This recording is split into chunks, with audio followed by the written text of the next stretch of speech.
झारखंड विधानसभा के बजट सत्र के 12वें दिन कई मुद्दों को लेकर विपक्ष ने सरकार को घेरने का काम किया, जिसको लेकर कांग्रेस विधायक प्रदीप यादव ने कहा, विपक्ष जनता के मुद्दों को सदन में ना उठाकर बेवजह की बातों पर हंगामा कर रहा है। साथ ही पूर्व विधायकों को जमीन मुहैया कराए जाने की मांग भी की।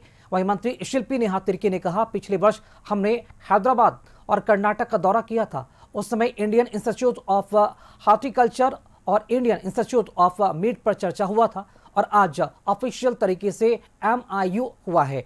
आने वाले समय में बेकन फैक्ट्री को जीवित किया जाएगा। राज्य को फूड लेबोरेटरी की जरूरत है। वहीं गढ़वा विधायक सत्येंद्र तिवारी ने डीजे प्रकरण पर हेमंत सरकार पर निशाना साधा। इधर मंत्री इरफान अंसारी ने बाबूलाल के आरोप पर कहा कि जैसे जैसे उम्र बढ़ रही है उनकी सोच छोटी होती जा रही है। विधायक जयराम महतो ने कहा, कई मुद्दे हैं, राज्य में उन सभी चीजों पर सदन में बात करनी चाहिए। दिन से विधानसभा में आपने देखा होगा कि दोनों दिन जो डिमांड पर कटौती प्रस्ताव विपक्ष ने लाया, संतुष्ट होकर उसे वापस ले लिया। कल भी लिया और आज भी भारतीय जनता पार्टी के जो माननीय सदस्य थे उन्होंने वापस लिया। यह एक संकेत है कि भाई हम सरकार के काम से, विभाग के काम से पूरी तरह संतुष्ट हैं।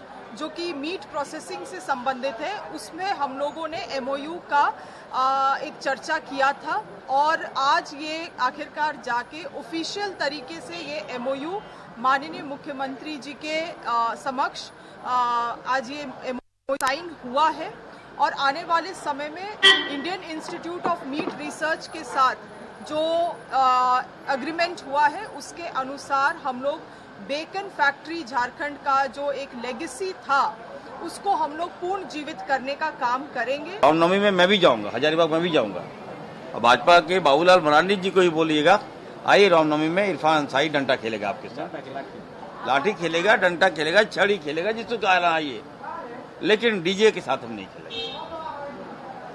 ये बाध्यता थोड़ी ना है कि हम रामनवमी में हम डीजे के साथ डंडा बाजें। तो निश्चित तौर पर मैं हजारीबाग जाऊंगा, मैं रांची में जाऊंगा और रामनवमी धूमधाम से मैं मनाऊंगा। हमने इतना जमीन दिया है कि आज हम उसे गिन नहीं सकते। चांडिल डैम एक जिला के बराबर का जमीन है। आज टाटा के पास 15,000 एकड़ जमीन है, लेकिन काम कितना में हुआ? मात्र 4,000 एकड़ में।